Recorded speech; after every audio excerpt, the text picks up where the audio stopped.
kaklase kasi ni Meng, mga Inglesero. Pero pag i-English nila, "Hey Meng, it's nice to see you. You know, we've been seeing each other sa video call only." Sorry, not speaking English. Okay. Ano nga pa ulit sa English? Iba naman sasabihin. Pwede pa ulit kasi hindi ako marunong sa English. Sorry, can you say it again? Alam nyo, si Doming, nag-start talaga siya na hindi talaga siya marunong magbasa, hindi din talaga siya marunong magsulat, at hindi rin talaga siya marunong sa English. Pero ngayon, marunong na si Doming Basa at saka magsulat. Yes!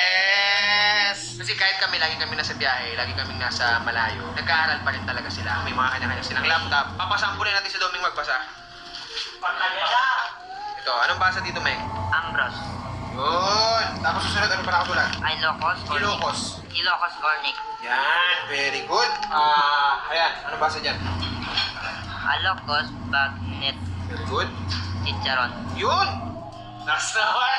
Ayan! Nakakatuwa lang din talaga kasi noon, yun nga, as in zero talaga siya. Tapos ngayon, nakalain mo recognition, meron pa siyang medal na makukuha. Ibig sabihin, marunong siya sa school kasi nakakuha siya ng medal. Itong isang to, bukas natanggap din to ng medalya.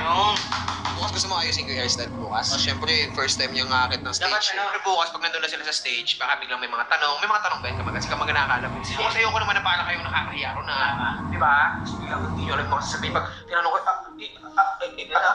may lambak ko sa iyo, talagang may pag-ibig mo, may tunay, pero hindi nagtatanong mo basta yun ang tunay na kulay.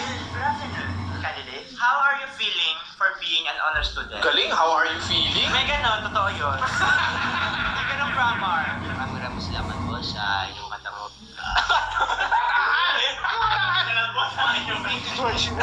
Pag kinagising, tinamutalbog kayo dalawa dyan. Nakaraan, kuha ng medal, baba na agad. O kaya, subukas magsasalita ka nga. Para sa inyo, din, para sa inyo. Oo, sige ha.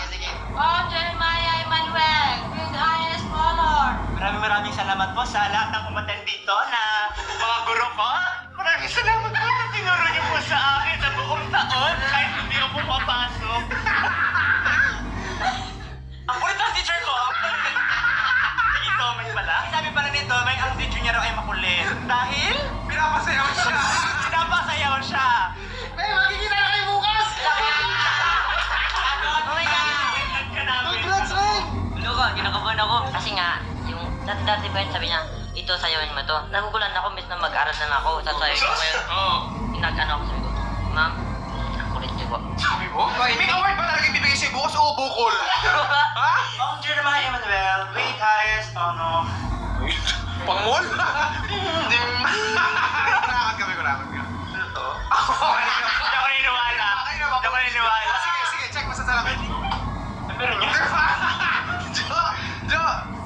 Ang Jeremiah Emmanuel, with highest